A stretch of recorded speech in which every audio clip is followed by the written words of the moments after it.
In this video, I'm going to give you the 3 next patterns you need to learn for West Coast Swing. Whether you're a newbie progressing up the chain or you're an intermediate dancer, I'm going to give you something in this video. My name is Brian B. I'm Miss Megan. And what's our first move, Miss Megan? It is a reverse whip. And so why do people need to learn the reverse whip? This is actually a very fundamental pattern that is really good for people to know. So there's the second version, which can lead to my favorite all-time pattern. But let's talk basic reverse whip. I'm going to do it from this side. So normal whip, Megan turns in towards me for 1, 2. But reverse whip, she's going to turn away from me. The trick is she has to walk towards me for the first 2 beats. 1, 2. So she's prepped slightly forward on her left foot. I take this hand around and pick her up for 3, and this should just look like a basic whip. I step across 4, 5, 6, 7, and 8. So there's the first version that you need to know off of the left hand. But I can also do it off of the right hand. That one looks like this. 1, 2, 3, and 4, 5, 6, 7, and 8. We've taught this, both of these to our intermediate people as a first introduction. The advantage to the left hand, the advantage to this hand is I have 2 hands to manage my partner. The advantage to this hand is that my partner and I have to be a little bit more connected, meaning 1, 2. Megan has to know that as I pull this hand, she has to turn around 3 and land connected to me away before I step across for 4, 5, 6, 7, and 8. But provided we have these skills, we can get to my favorite version of this, and this is just pattern number 1. We have 2 more to go.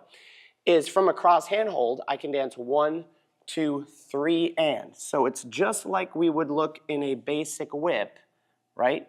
But all of this madness, 3 and, I step across for 4, 5, 6, 7, and 8. Or I could be more advanced and have the leaders peel out. I don't know if that's the official term, but it is now. 1, 2, 3, and 4, where the leader turns for 5, for 6, 7, and 8. The second pattern is what, Miss Megan? Outside turns. And why do people need to learn the outside turn?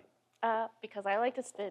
Yeah, so most of us learn the inside turn, a basic left side pass with an inside roll, and that develops the skill of the follower turning to her left. But in this time, the outside turn, she's going to have to turn to her right. It's going to look like a whip and followers and leaders for that matter, but followers should definitely learn how to turn on both sides. Both sides, yes. 1, I put the hand up for 2. She turns 3 and 4, and we anchor 5 and 6. If we do that again from this side, 2, 4, and 6 are important, especially 2 and 4 in this.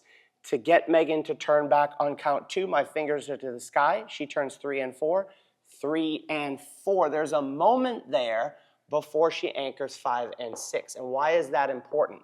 Because those little checkpoints in the outside turn allow me opportunities to change to my right hand. 1, 2, 3, and 4, 5, and 6. And now I've changed to my right hand and I can lead different stuff from this.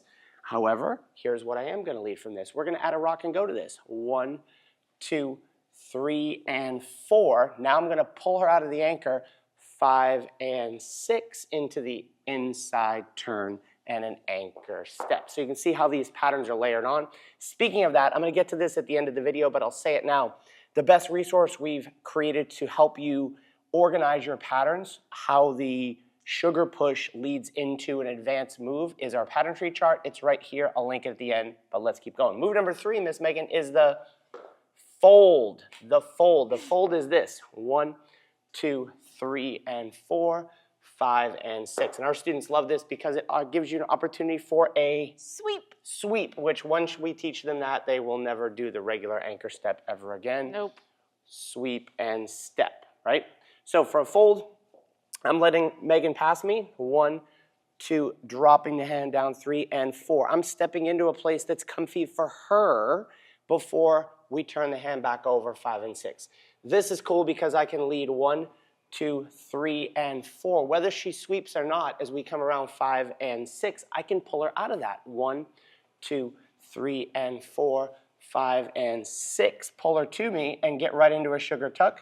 7 and 8, 9 and 10. If we did that again, 1, 2, 3, and 4, 5 and 6, 7 and 8. We can just keep linking the patterns to the reverse whip over and over, over and over. So like I said before, that pattern tree chart, definitely downloaded it. I'll put it up in the corner right here. It'll show you how everything relates back to the push, pass, and whip. Plus, Megan donated about 3 months of her life to put it together. And if you want to get inspired, we did a video called 11 Whips You Need to Know for West Coast Swing. Again, taking the basic whip, going all the different directions. You can watch a video down here.